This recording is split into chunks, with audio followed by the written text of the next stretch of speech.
Marcus Garvey, in one of his popular quotes, has once said that a people without the knowledge of their past, history, origin and culture is like a tree without roots. Indeed, I am an African, an undiluted African.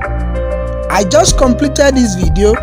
It is purely history, since history serves as a reservoir of knowledge and to refresh the memory of new generation.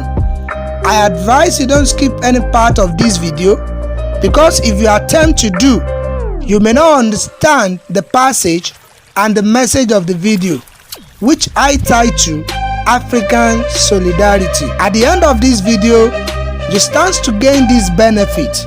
1. Understand African nationalism. 2. Pan-Africanism. 3. Activities of Pan-Africanist. I want to begin with the first one, African nationalism. Kwame Nkrumah of Ghana was generally considered as the father of African nationalism, and he was identified with strong passion against foreign rule and agitated for African independence.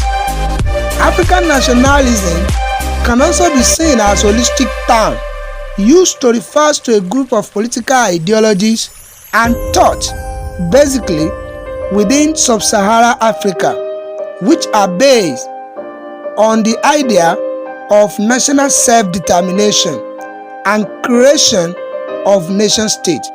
Many people also refer African nationalism as a political movement for unification of Africa and for national self-determination. It is important for us to know that African nationalism became popular in the British colony after the post-World War. Many Africans received an education in Great Britain. Some Africans worked as missionaries, spreading Christianity in Africa. Others became civil servants. The educated African became influential representative of the African point of view. They petitioned British government in London and agitated for their independence. African nationalists vehemently agitated for equal treatment and that Africans should have self-respect in the modern world. Let me speak on the concept of Pan-Africanism. Pan-Africanism was championed by Marcus Garvey of Jamaica, and it means different things to different people. Generally, Pan-Africanism is an idea that people of African descent have common interest and should be unified. In other words, Pan-Africanism is seen as a movement that aims at bringing Africans together and to develop spirit of oneness and togetherness. Historically, Pan-Africanism is a belief in the uniqueness and spiritual unity of all people of African heritage. It is important for us to know that Pan-Africanism does not begin in Africa, but among blacks in the United States and the West Indies. The idea of Pan-Africanism dates back to the 1850s, but the movement did not gain strength until early 1900. Marcus Garvey of Jamaica and African American educator W.E.B. became its leader. Their aim was to 1. End colonial rule in Africa. 2.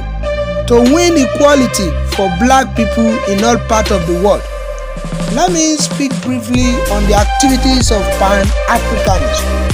It is important and pertinent to outline major players in the decolonization process of Africa. Among are Marcus Garvey of Jamaica, Kwame Nkrumah of Ghana, Jomo Kenyatta of Kenya, and Chief S.L. Akintola of Nigeria.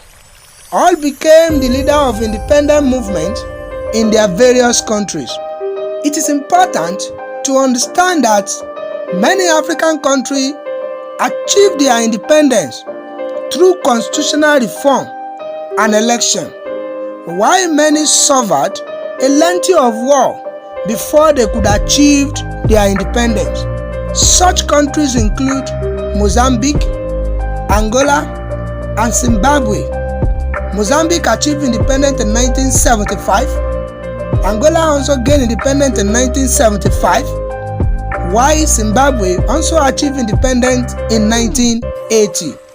I would love to end this discussion with one of the wonderful quotes of Kwame Nkrumah of Ghana.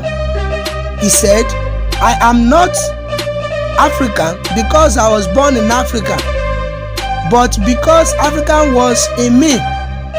I have played my part and role as an African, and I advise, if you find value in this video, click subscribe button on your device and share with your friends. Thanks for